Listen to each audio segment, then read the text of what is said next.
Hoy recordamos la figura de Ferdinand Marcos, el hombre que gobernó Filipinas durante 20 años. 2 décadas en las que convirtió un país próspero en uno de los más pobres del continente asiático. Por su ambición y sobre todo la de su esposa, la familia Marcos amasó una incalculable fortuna sacada de las arcas del país y de una trama de influencias, sobornos y corruptelas. En 1986, un levantamiento popular le obligó a dejar la presidencia y vivió en el exilio hasta su muerte en 1989. Ferdinand Marcos moría a los 72 años tras una lenta agonía. Así contó Informe Semanal la historia de una ambición.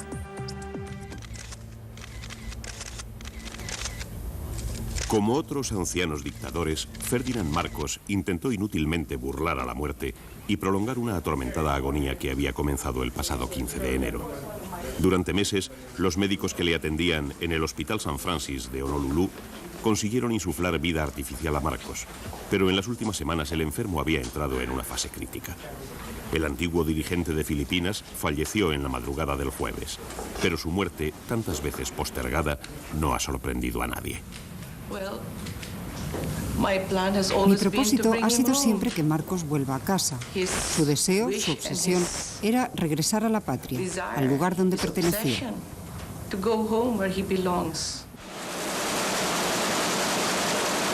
Ahora, la viuda pretende redimir a Marcos del exilio y devolverle ya cadáver a Filipinas. Durante 3 años y medio, el expresidente soñó con un retorno imposible y tejió conjuras involucionistas que hicieron tambalearse, a miles de kilómetros de distancia, los nuevos cimientos democráticos del Palacio de Malacañang. En vida, Marcos jamás logró sus propósitos, pero ahora la efigie de este hombre menudo se agiganta y amenaza con alentar, a título póstumo, una nueva conspiración de sus seguidores. Por si acaso, la presidenta Corazón Aquino ya ha anunciado que no permitirá, como hasta ahora, el regreso de Ferdinand Marcos al archipiélago, ni vivo ni muerto.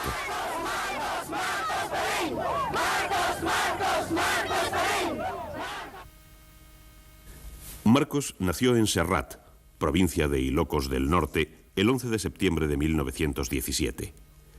La adolescencia de Marcos estuvo fuertemente influida por las ambiciones políticas de su padre y por el misticismo de la madre. Pero la verdadera religión de Marcos sería el dinero.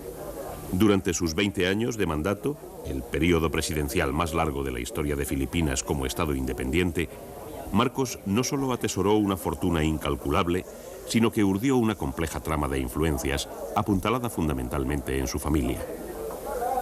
Marcos practicó el nepotismo y el clientelismo a base de sobornos y corruptelas que financiaba gracias al expolio sistemático de las arcas públicas. Aunque su bautismo político se legitimó en las urnas, Marcos fue un especialista en fraudes. No solo falseó los resultados de diversos comicios electorales, sino que reinventó su propia biografía y la diseñó a la medida de la imagen de padre de la patria en que quiso convertirse. Poseído por una fuerte megalomanía, Marcos ideó un pasado glorioso como resistente al invasor japonés durante la Segunda Guerra Mundial. Años después, fuentes de los servicios de espionaje norteamericanos revelarían que Marcos jamás dirigió el prestigioso grupo guerrillero Maharlika, al que se atribuyen heroicas acciones contra el ocupante, y que incluso colaboró con el enemigo. Sin ningún pudor, Marcos se concedió a sí mismo después de la contienda las numerosas medallas al valor que jalonaron su pecho durante los desfiles militares de su presidencia. Como su padre, la carrera política de Marcos comenzó en su feudo natal de Ilocos Norte. Reelegido diputado en 3 ocasiones, Marcos consiguió finalmente la presidencia del Senado en 1963. Fueron 16 años de aprendizaje político, durante los cuales conoció a Imelda Romualdez, verdadera artífice del imperio económico de los Marcos. Imelda, que había obtenido el cetro en 2 certámenes de belleza, cautivó a Ferdinand durante un fugaz romance de apenas 10 días que concluyó en boda. Eran los años de Eva Perón, e Imelda, también con moño, pero con rasgos orientales, aprendió de su coetánea argentina los modales de primera dama. Cuando en noviembre de 1965 Marcos obtenía su primer mandato presidencial, Imelda ya estaba preparada para ser la presidenta consorte. Imelda se convirtió en la embajadora de su marido en el mundo, como hiciera Evita, pero a diferencia de la gran dama argentina, jamás se ocupó de los descamisados filipinos. Marcos accedió al poder aureolado por una intachable imagen de moralidad, con vagas promesas de erradicar el clientelismo político y las desigualdades sociales. Heredaba uno de los países más prósperos del sudeste asiático y su alineamiento con los Estados Unidos en la guerra del Vietnam, en la que participó un contingente de élite del ejército filipino, le permitió renegociar en condiciones muy ventajosas el tratado sobre las bases norteamericanas en el archipiélago a cambio de sustanciosas ayudas económicas. En 1969, Marcos renovó su mandato y en el 72, ante la imposibilidad constitucional de presentarse a una tercera reelección, se despojó de la máscara de legitimidad y optó por fórmulas declaradamente autoritarias. Invocando el nombre de Dios, Marcos decretó la ley marcial, clausuró el Congreso, encarceló a 60.000 miembros de la oposición y consiguió reformar la Constitución para asegurarse la presidencia vitalicia. En las Navidades de 1972, Imelda resultó herida de levedad durante un atentado dirigido al parecer contra su marido. Marcos había justificado estos poderes excepcionales y la suspensión de las garantías políticas en la creciente influencia de las guerrillas comunista y musulmana.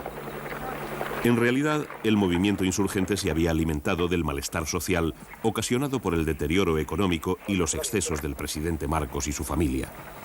Fueron los años del culto a la personalidad, del despilfarro y de un enriquecimiento sangrante que contrastaba con los numerosísimos viveros de miseria y analfabetismo.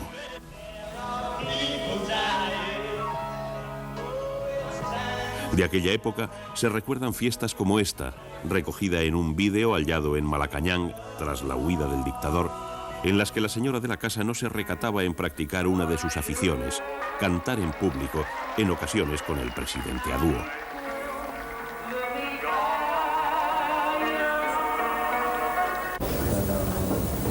Marcos, que padecía ya una afección renal que le disminuía sus facultades motoras, practicó el autoritarismo constitucional.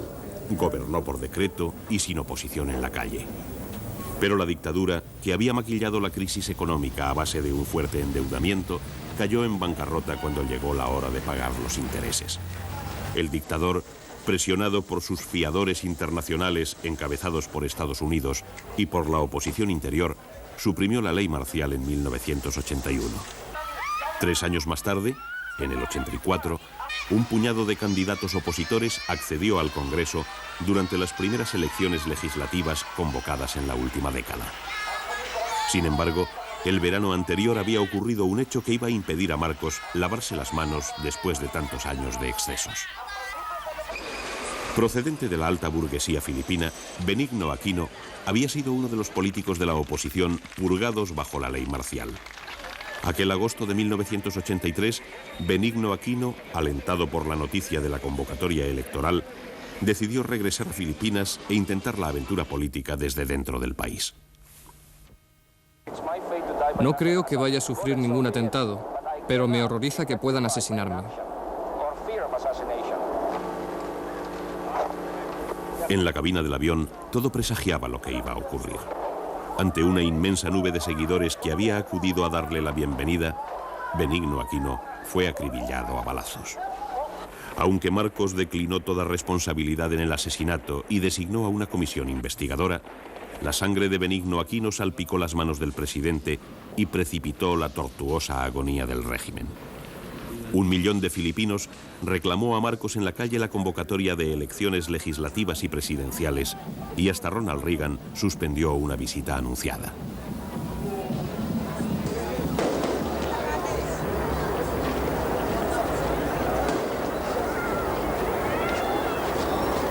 El 7 de febrero de 1986, Marcos acudía a la cita electoral sin saber que le quedaban unos días de estancia en Filipinas y que jamás regresaría al archipiélago.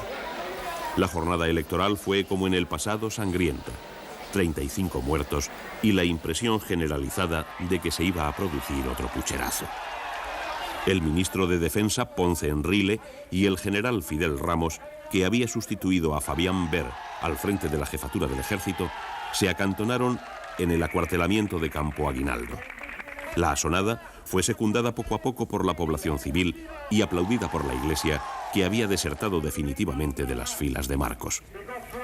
El presidente, que no supo calibrar adecuadamente la situación, dormía en el palacio de Malacañán el sueño de su supervivencia política, y esta miopía le hizo perder el mando de la situación.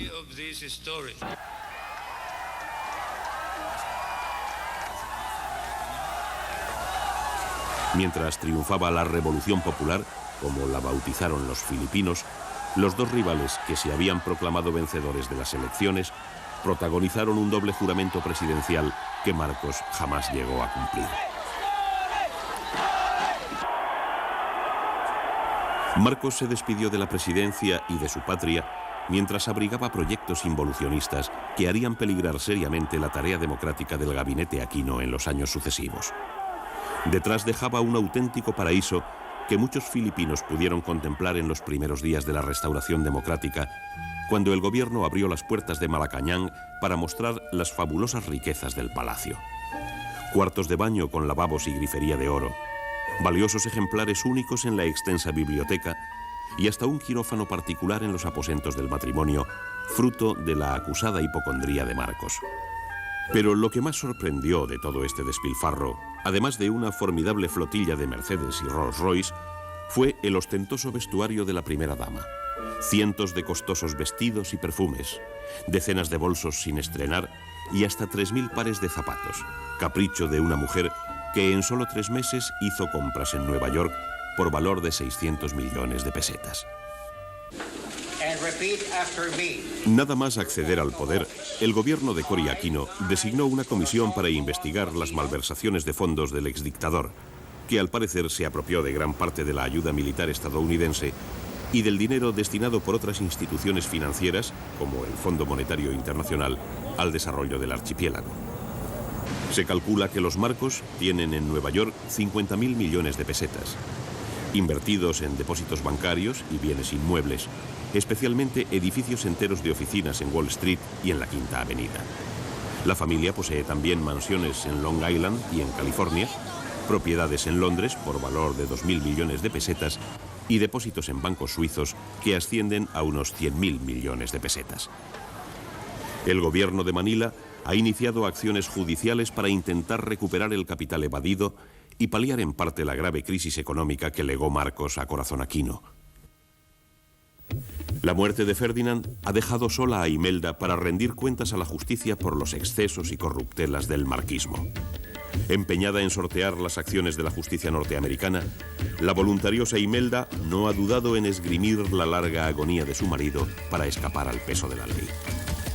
Ahora pretende convertir el cadáver del exdictador en un salvoconducto para regresar a Filipinas, convencida de que el marquismo cuenta todavía con bastantes seguidores como para auspiciar un vuelco político en el archipiélago. Si Imelda volviese, hipótesis que parece muy remota ante la determinación de la presidenta Corazón Aquino, debería rendir otro tipo de cuentas con los 60 millones de filipinos que votaron a Marcos en una nación próspera y despidieron al anciano dictador en uno de los países más miserables del sudeste asiático.